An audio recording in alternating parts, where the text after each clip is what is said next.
While living in the Denver, Colorado area in the mid-1960s and driving on a main highway, I would often see a sign posted by the state with only one word on it: think. This sign was possibly posted to prevent drivers from being distracted and reduce accidents. However, it should have a greater meaning for everyone. There's also a similar wording: put your mind in gear before speaking. Another: think before you speak. A quote from Henry Ford, and I quote, "Thinking is the hardest work there is, which is a probable reason why so few engage in it," end quote. This appears to be a problem with virtually everyone. Blurting out something at times better not said, without thinking, and regretted later. It is too bad that the leadership, past and present in Washington, and all areas of government do not think seriously about the sick condition of this country with thoughts of turning it around and restoring the health before it comes to be too late, for it is headed for the morgue. President Trump, the new president, and his administration will begin their tenure on January 20, 2025, with promises of making America great again. But they will fail. As to why? Efforts will be made to make the right and good changes. It appears they will not have enough time to follow through with them, for the changes cannot be made overnight. It would require their full term, and even then would not be sufficient time. To illustrate the time needed, when Jesus Christ returns to this earth, possibly in 2029, he will begin his reign with a rod of iron, no compromises. All will be taught to obey his holy and righteous laws, the Ten Commandments and all other laws, while having supreme rule over all nations. Even so, it would require 2 or 3 decades for the people to come to be obedient and begin living by those laws. How much more will time be needed for the Republicans to stop all the terrible things that are now sanctioned by law and society? Sad to say, it appears the Republicans will only be in office no more than 1 year, 2025. As to why, it appears President Trump will die due to a heart attack or in some other way. Normally, the vice president would then become president. It appears that will not happen. Hillary Clinton instead. In one way or another, Democrats will come back in power with Hillary Clinton as president. Considering the history of the Clintons from the internet, many people have died under mysterious circumstances over the years that could have possibly hindered their climb to the presidency. It has been said they are like Teflon, nothing sticks to them. The Clintons also have powerful connections in government and many millions of people who are for them. To make the point, Hillary won the popular vote in the 2016, but lost the election with the electoral vote. So do not be surprised. With President Trump out of the way, his millions of followers left leaderless, and the Republican Party in shambles, their way back to the White House will become relatively easy. Democrats will be fully in charge of all that will take place until the end of the nation, probably no more than a little over 1 year. Considering the terrible things taking place, it would be great if the leadership would stop and think of the condition of this country and learn from history. What former presidents and others have warned, what is now being seen, and try to fix the problems. Historical warnings from former presidents to America, grave warnings. There were grave warnings from former presidents of what the country is now experiencing will soon face fully in these perilous end times. Think about the warnings from these men in light of what is now being seen in the present leadership and the overwhelming majority of society today. This is very sobering. President George Washington. In President George Washington's first inaugural address, April the 30th, 1789, he warned and I quote, that the propitious smiles of heaven can never be expected on a nation that disregards the eternal values of order and right which heaven itself has ordained, end quote. But people do not believe in the reality of God.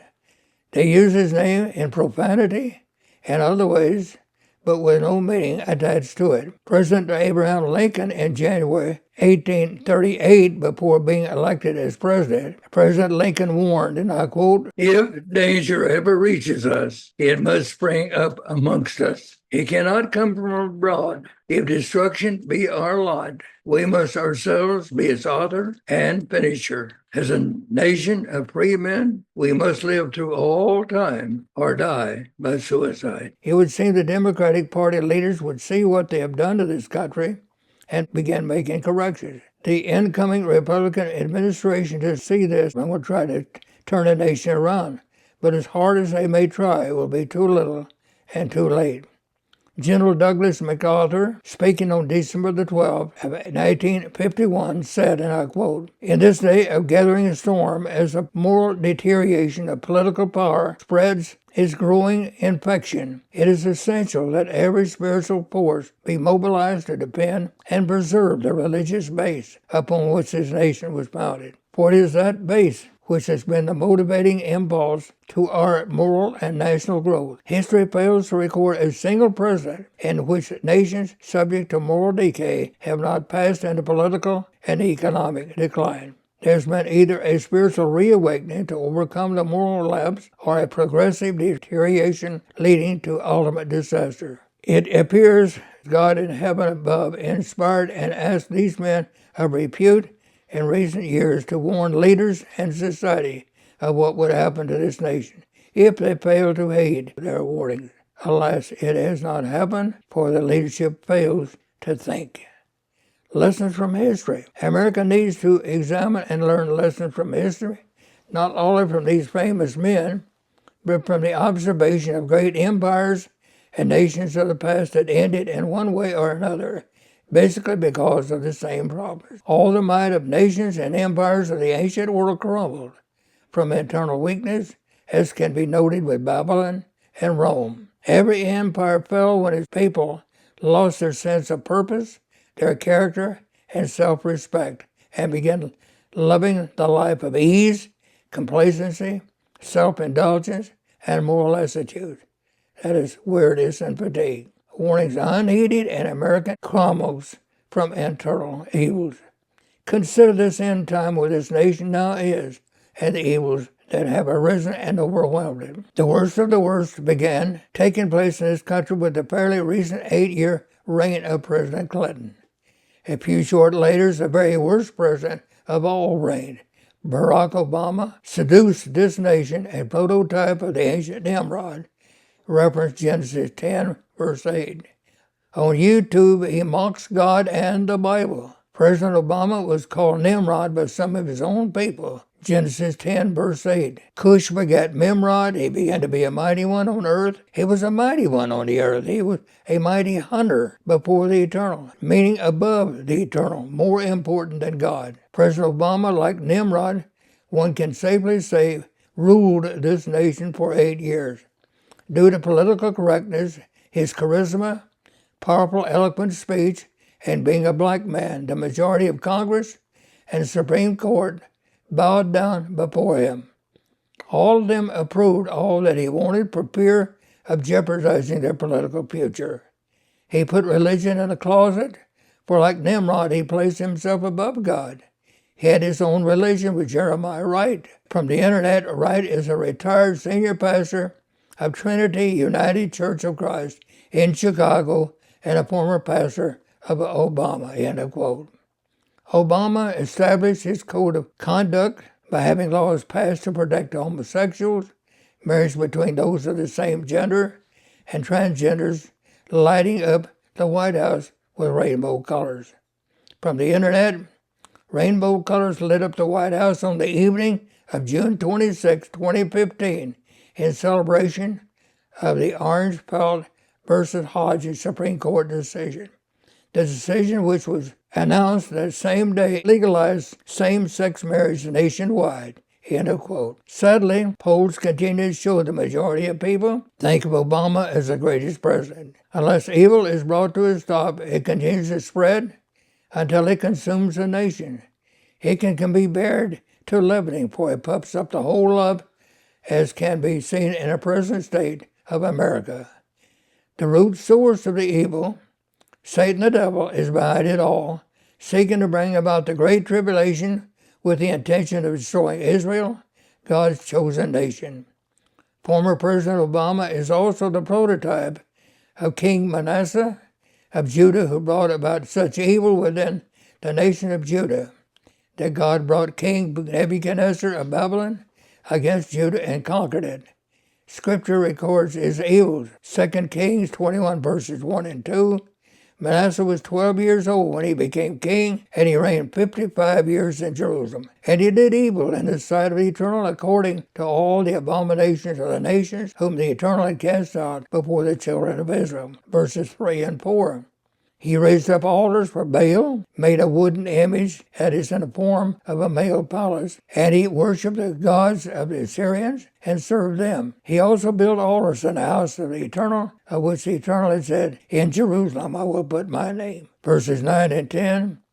Manasseh seduced them to do more evil than the nations whom the Eternal had destroyed before the children. And the Eternal spoke by his servants the prophets, saying, verses 11 and 12, "Because Manasseh king of Judah has done these abominations, therefore thus says the Eternal God of Israel, I am bringing such calamity upon Jerusalem and Judah, that whoever hears of it, both his ears will tingle." Verse 14, "So I will forsake the remnant of my inheritance, and deliver them into the hand of their enemies, and they shall become victims of plunder to all their enemies, because they have done evil in my sight, and they have provoked me to anger." Evil is spread to the children.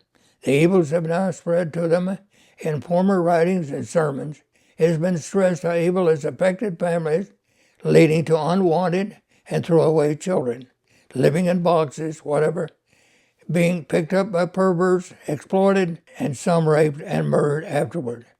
The following is not an isolated case, as the internet makes known, but serves to show the heinous, demented crimes often perpetrated on innocent children, and to show the lack of justice. This man was given only 20 years in prison instead of dying in the electric chair. The man who admitted to raping and murdering a 3-year-old girl has died in prison. Robert Fisher was pronounced dead around 1:50 a.m. Tuesday at Elmira Correctional Facility, according to the Department of Corrections. Fisher pleaded guilty in July to raping and murdering a child in 2023. The 34-year-old admitted to drugging, sexually assaulting, and killing 3-year-old Josie Cunningham while he was babysitting the child at her home in Rensselaer. Minds corrupted. To use an example to illustrate the evil-minded men, sometimes women, while they come to have corrupted minds, no longer able to think any longer clearly and rightly because of what they have done to their minds. God's created angel, Lucifer, was the greatest angel God had created, as the following scriptures make known, perfect in every way.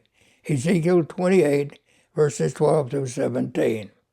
Picking up with verses 12-13, "Thus says the eternal God, you were the seal of perfection, full of wisdom, and perfect in beauty. You were in Eden, the garden of God. Every precious stone was your covering. The workmanship of your temples and pipes," meaning the music and songs, "was prepared for you on the day you were created." Verse 14, "You were the anointed cherub who covers," Exodus 25, verses 17 through 22. The Ark of God. Lucifer was one of the 2 cherub angels that covered the mercy seat of the ark, wings touching each other. Michael was possibly the other cherub angel.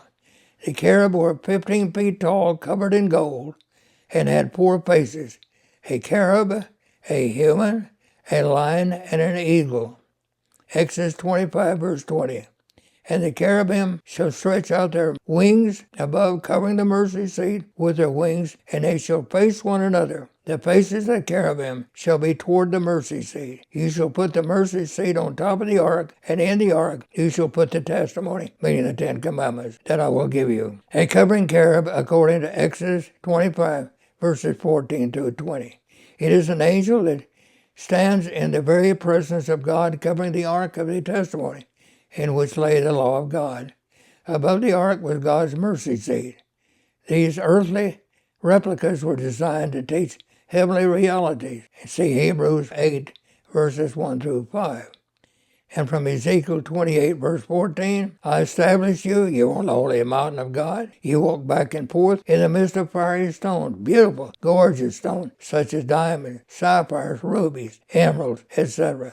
Verse 15, you were perfect in your ways from the day you were created till iniquity was found in you. Verse 16, by the abundance of your trading, that is among the angels, cheating and robbing them of their possessions, then later trying to overthrow the throne of the Almighty God, you became filled with violence within, wanting to destroy the opposition and all those standing in the way of becoming the supreme ruler of all existence. And you sinned, therefore I cast you out as a profane thing out of the mountain of God, and I destroyed you, meaning he annulled Lucifer's disastrous plans. You cannot destroy a spirit being. O covering cherub from the midst of the fiery stone. What was his problem? Verse 17, your heart was lifted up because of your beauty. You corrupted your wisdom for the sake of your splendor, a gorgeous, beautiful spirit being. No one more beautiful. Having his mind corrupted by the sin brought about his being cast out of heaven. From the book, The Mystery of the Ages, Mystery of Angels and Evil Spirits, by Mr. Herbert W. Armstrong, page 93, and I quote, when Lucifer allowed the thoughts of vanity, jealousy, envy, lust, and greed, then resentment and rebellion to enter and occupy his mind, something happened to his mind, distorted, twisted his thinking, became warped. End of quote. Corrupting the mind. There had to be a beginning before right-thinking people brought about changes that affected adversely their minds. Consider the following examples. Because the pleasure of both men and women involved in a sexual relationship is so wonderfully great, leading to highly pleasurable explosion of the climax, often they begin exploring other ways to make it more exciting by reading porn sites and begin practicing what they find in them. Without thinking their way through such practices can lead to heartaches and tears with one or the other, and sometimes both the wife and the husband. Soon they begin losing the intimacy of caring love, the petting and the kissing afterward, of real love shown between married couples. Reading and beginning such practices corrupts the mind. What they experienced before in a personal loving relationship will never be experienced again unless there is repentance and an effort to make the change back to where they were before beginning what they have wrongly read. It can be done by crying out to God for forgiveness. Even then, it will require some time to come back to where they were before. Such people do not think aforetime. They just act without thinking of the consequences. The following book makes this very clear. From the book The Missing Dimension in Sex by Mr. Herbert W. Armstrong, the most important dimension in knowledge about sex and marriage has been missing, unpublished until this book. And this can be read or downloaded on www.cog-ff.com. The following are selected excerpts from that book, and I quote, God designed and created sex for right, wholesome, and holy functions. But in the process of character development, God allows man, if man rebels and so will, to pollute, besmirch, befoul, and pervert that which God intended to bring rich blessings, but wrong uses impose curses. The five senses do cry out for gratification. We humans are composed of flesh, mortal flesh, matter. We can receive pleasurable sensations through these five senses. Of all the truly enjoyable experiences received through the five senses, perhaps the most intense and supremely gratifying, the very pinnacle of sheer exhilaration, is that received in the sex act of expressing love for the one who is dearest of all people on earth and to whom one has been joined and blessed in the holy wedlock by God himself. The right exercise of our senses is right. God intended the pleasure and enjoyment. God is love, and God expressed his love toward us by making these delights possible. Yet probably the most intensely delightful of all physical joy God's love has made possible is that of sexual love between husband and wife. It was intended to endear each to the other, bind them closer to each other. Sex was created to stimulate pure romantic attraction and love between a man and a woman, properly mated for marriage, to inspire them with desire to share their lives, their problems, their trials and troubles, their hopes and successes together, to enjoy the planning and building together of a happy home and to rear a happy family. God designed sex to produce pure, righteous, clean, holy, and rich blessings. He made it to be the loving bond which not only would inspire a properly mated couple to marry, but which would preserve that marriage in love. Sex should be the energizing magnet to draw constantly closer and closer together with increasing love, a husband and wife, to heal over those little irritations, disturbances, or misunderstandings which do occur. Coming to know the truth intellectually, a wife may really want love and a good physical relationship with her husband, yet she finds she just somehow can't let herself go. Love-making, which a benevolent God formed her to enjoy with her husband, just somehow seems to be contaminated. It leaves her with a sense of shame and guilt. She knows better. In her mind, yet this false sense has been inculcated so deeply, it seems still to hold her in its clutch. The wife made frigid by false concepts or incest must not withhold sexual intercourse from her husband. Her sex organs do not belong to her. They belong to her husband. In the same way, a husband cannot withhold participation in coitus from his wife, or conversely, neither shall a husband make inconsiderate demands on his wife, so that he may use his sex organs as he pleases for his selfish gratification. His sex anatomy does not belong to him. Reference 1 Corinthians 7, verses 3 through 5 and verse 23. Christ bought both husband and wife with the price of his very life. It was designed for marriage, for family relationship, for expression of love between husband and wife, and sex provides the means for this bestowal of love until death do us part, even into old age. Now study the 7th chapter, 1 Corinthians. The Bible, as originally inspired, speaks out in plain and frank language, not only against every misuse and perversion of sex, but this is frankly instructing us in God-ordained right uses.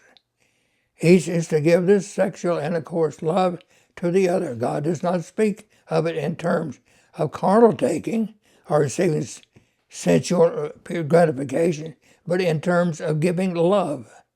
God commands each husband to be considerate of his wife's feelings, to be tender, gentle, as much concerned for her desires and comfort and pleasure as his own. On the other hand, there are times when sexual union is a definite need for a husband. At such time, the wife must be considerate and not defraud her husband. At such time, she must not claim her body belongs to her and deny it to him. God's law at all times is a way of love, which is concern and consideration for the other, at least equal with that for the self. End of quotes. Think. It is realized it's very difficult to think when a married couple is at the height of arousal and can hardly wait to join their bodies together to satisfy the intense desire within them. Thought should have been given before the beginning of the sexual intercourse and carried through with it to the climax as an exercise of self-control. God's law at all times is a way of love, which is concern and consideration for the other, at least equal with that for the self. Verse 5 of the 7th chapter of 1 Corinthians becomes still more plain, and I quote, Do not withhold sexual intercourse from one another unless you agree to do so for a time in order to devote yourself to prayer. Then come together again. You must not let Satan tempt you to incontinence. Now notice that same verse in the King James Version. It shows that abstaining from sexual intercourse in marriage, except by mutual agreement at infrequent intervals, or either one is selfishly deny coitus to the other, is actually defrauding the other. It has in this book been emphasized that the Holy Bible is the foundation of all knowledge, especially as is true in the subject of sex. Also, it provides the right approach to acquirable, experimental, and discoverable knowledge. Now we have the foundation on which knowledge of the physical details of sex ought to be built. We have now the true, wholesome, clean, and God-directed attitude as our approach to the biological facts. Now you may view the physical facts with right attitude, clean mind, and profound respect and awe for the wisdom of God for having designed sex for man's highest good. God's ways are perfect. They are the bestowal of his love. But what about expressing love through sex? The Creator designed human sex, but not animal sex, as a means of expressing pure, righteous, and undefiled love. And God commands, and I quote, "Husbands, love your wives," and also for women to love their own husbands. Now, should a husband and wife stop loving each other after age 45 or 50? Never. So a benevolent, loving God designed women so that they are freed from exposure to pregnancies after this stage of life. But their participation in sexual love with their husbands does not cease. Actually, most women are either less reluctant, if inhibited by the dualistic repression, or else more desirous of sexual intercourse with their husbands after this period than they were before. It is true, after this age, physical sex drives in both sexes begin to slow down gradually. The act of coitus will not be desirable so often, but if the wife slows down, so also does her husband. So a God who had great outgoing concern for us, his own potential children, designed humans so that husband and wife continues to be endured to each other by coitus all through life. And if that is true of expression of physical love, the giving of spiritual love by those endowed with God's Holy Spirit conversely should intensely and deepen as the years fly by. Marriage is ordained until death do us part. One purpose of marriage is sexual love. When the other purpose, childbearing, ceases, sexual love continues to draw husband and wife ever closer in the bond of true love until death parts them. How wonderful are the works of God's hand. So we have these marked differences between human and animal females. These physical, biological differences, as well as God's word, show that sex in humans was designed for a purpose not applicable to animals. It was designed for marriage, for family, relationship, for expression of love between husband and wife. And sex provides the means for the bestowal of love until death do us part, even unto old age. It would seem that everyone and man should stop and think. Consider the whys and wherefores of who we are, why we are, the purpose in life, why mankind can't reproduce himself, beginning with the first created man, Adam and Eve. What is this all about? But people do not think. The question has been asked of a few people, have you ever thought about what you are? And the answer is no. If they did think, it could lead to understanding the reality of God in heaven, and people do not want to go there. Meaning believing the reality of God, if they did, it could lead to the need to obey him. So people do not think, preferring to remain in their little cocoon without putting their heads outside. A cocoon as a living space refers to a comfortable, enclosed, and often private area designed to provide a feeling of safety, protection, and serenity. But they do not want to think, live their lives within themselves. The time will come when this kind of thing will change for the better. Thy kingdom come.